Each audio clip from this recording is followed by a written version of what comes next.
Congress party बहुत परेशान है। देश भर में धरना देने की बात कर रही है।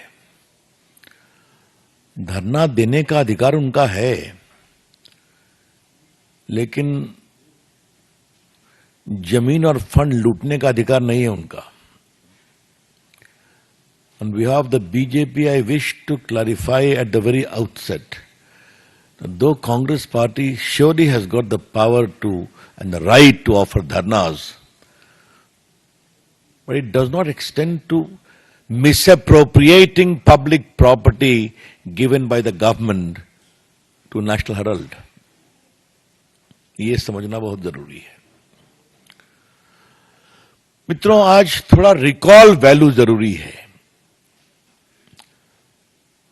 नेशनल हेरल्ड 1937 में शुरू किया गया था।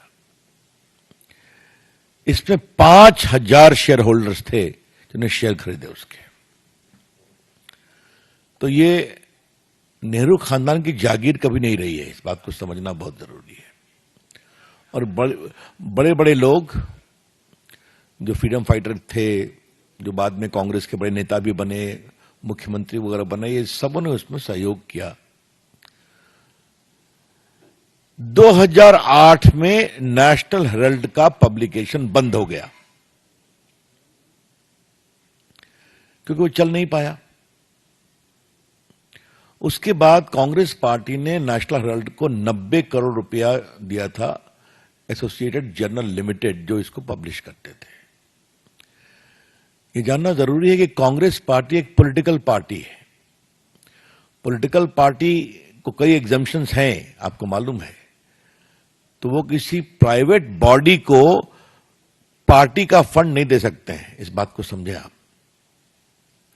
That is purely prohibited. दिया उनकी बात है, घर की कंपनी थी। अब उसके बाद उसने कहा आपका लोन हम दे नहीं सकते।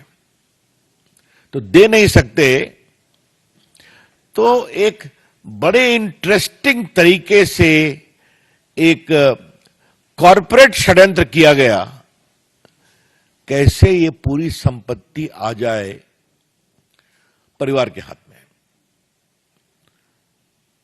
तो जो एक कंपनी बनाई गई यंग इंडिया कर करके, उसमें 38% शेयर सोनिया जी का, 38% राहुल जी का, और बाकी मोतीलाल वोरा और बाकी लोग का था। ऑस्कर फर्नांडिस वगैरह इस टाइप के लोग थे वहां पर। ये इक्विटी शेयर 9 करोड़ के पूरे शेयर इस यंग इंडिया कंपनी को ट्रांसफर कर दिए गए। ये 9 करोड़ का ट्रांसफर होना बड़ी बात नहीं है। इस 9 करोड़ शेयर के ट्रांसफर होने के बाद यंग इंडिया कंपनी, जिसके 76% शेयर होल्डर्स सोनिया जी और राहुल जी थे, उसके हाथ में एसोसिएटेड जर्नल की पूरी संपत्ति आ गई। और ये संपत्ति क्या क्या है?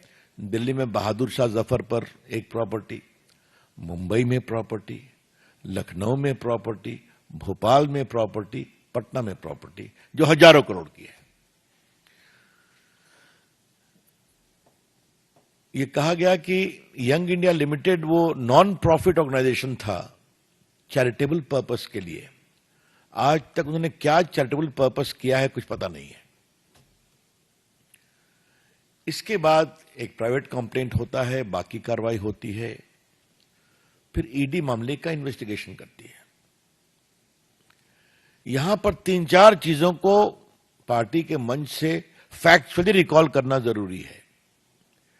ईडी ने कांग्रेस के वर्तमान अध्यक्ष मोतीलाल खरगे को भी इंट्रोगेट किया था, क्योंकि वही एकमात्र थे एम्प्लॉय, मोतीलाल वोरा, सॉरी। तो ये इस बात को समझना चाहिए कि वही एक एम्प्लॉय थे, अब तो नहीं रहे।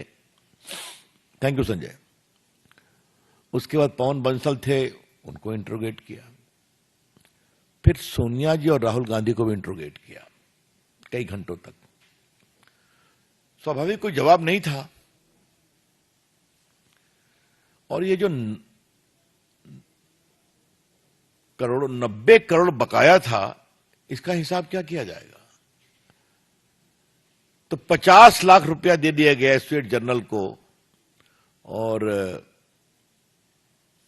सारा लोन राइट ऑफ हो गया नेशनल हेराल्ड को प्रकाशित करने वाली कंपनी का।